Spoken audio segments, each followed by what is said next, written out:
In this video, I will show you how to turn on or turn off read receipts on Android text messages. To do this, open your Message app.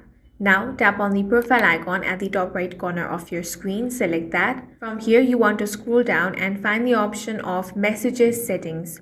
Go ahead and tap on that. Here, you should be able to find the option of RCS chats. Tap on that. Make sure that you have turned that on. Now, find the option of Send Read Receipts. Go ahead and find that.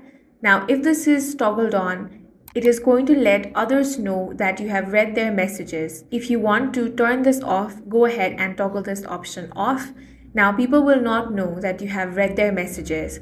So from this setting, you can easily turn on or turn off the read receipts on your Android text messages. That's all for this video. If you found it useful, make sure to hit the like button and subscribe for more videos like this.